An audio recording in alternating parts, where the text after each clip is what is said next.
There's a new trend hitting the Australian catwalk, eco-fashion, turning sustainability into the new black.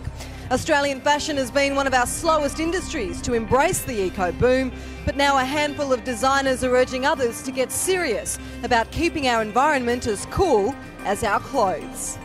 The textile and clothing industry has a huge impact on the environment.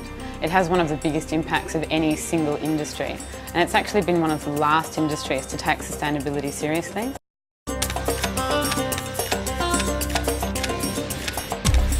Fashion. It's all about trend setting and an image that's cutting edge.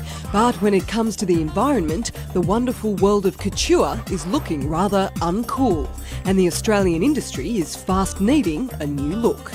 There's a lot of action being taken, I think, with regard to wanting to make a change in this direction, knowing that, there is quite a large impact. From crop to catwalk, the clothing industry makes a massive influence, not just on the world's image, but on the environment. The entire life cycle of fashion has harmful effects on the planet. Right from the agricultural process or the production of the fibre, right through to the manufacturing, which is where the fibres are spun or different sorts of polymer type plastics used in vinyls or PVC and manufactured into the product. The dyeing process, very acid or alkaline products are used in, or even the salt. There's the energy efficiency in the production, going right through to the packaging and the stitching, the human rights issues that are involved with the workers. Then right through to transporting the goods all over the world. And then once we've got the product and then we buy it in the shops, there's the energy efficiency in the retail of the shops where you actually buy the product, right through to the end of use when people are actually washing and drying their clothes. Enormous amounts of energy and chemicals go into what we wear, not to mention the amount of water consumed. An average Aussie household will each year use around 150,000 litres in the production and transport of clothing, and it takes up to 200 litres of water to produce, dye and finish just 1 kilogram of textile. But designers are being urged to get creative in making garments more green. If the designer can look into where the production's happening, how it's happening, because it's not just about sustainability as far as the environment, it's also about people that are involved in the actual production processes and and valuing that. At the top of eco-fashion's shopping list is organic cotton. That's cotton grown without pesticides and from plants which are not genetically modified. Even though sales are on the increase, it still only makes up less than 0.5% of the world's total cotton production. Organic labelling is a standard that's spreading, but it's only a small step.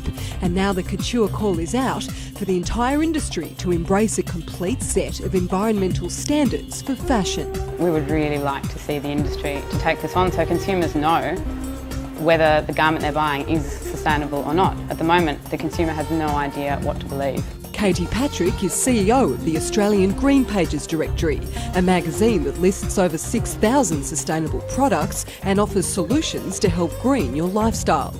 It suggests the following elements as a fashion standards starting point. Items should be made of at least 100% organic cotton, wool, hemp, silk or bamboo fibres. Dyes and pigments that are vegetable-based should be incorporated. So should recycled or reclaimed materials. Every material should be fair trade certified, and recycled synthetic fibres should be used where possible. Some of Australia's top designers are already setting the trend, clinking champagne with their conscience at the first Aussie Eco Fashion Parade. Brands like Akira, Sarah Victoria, Romance Was Born and Nudie Jeans hit the catwalk with responsible fashion. I've seen so much wastage come from mass production garments that we just have to change to be able to have a sustainable planet for future generations. Every single thing you do, you can make a choice, like what paper do you use for printing? Where do you get things made? Does it give emissions to transport things? Can you do things locally? Every single thing you do, you can think, is there a better way of doing it? With the care of eco-conscious fashion likely to bump up prices, according to the consumer, paying for peace of mind is worth every cent. I would definitely consider buying an environmentally friendly product over something that wasn't. I'd be willing to pay a little bit more, definitely, to buy the eco product. If it was a reasonable, increase, then sure, yeah, definitely. So other than a few extra dollars, what else can we do to make a difference?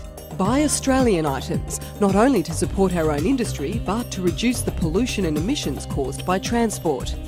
Ask retailers about the clothing and whether the material is organic. Find your love for vintage and repair old clothes to do the environment a favour. Finally, wash clothes in cold water using eco-friendly detergent or even soap flakes with bicarbonate of soda. And remember, being in fashion with the environment is about as cool as couture gets. Natalie Murray, Sky News Eco Report. Well, that's all for this week. Don't forget, if you would like any more information, you can visit the site skynews.com.au/eco. You can also download an audio feed of the Sky News Eco Report from the podcasting service on our website. And don't forget, we do welcome your emails and any feedback you might have. I'm Michael Willesee. Thanks for your company. I do hope you will join us next time on Sky News Eco Report.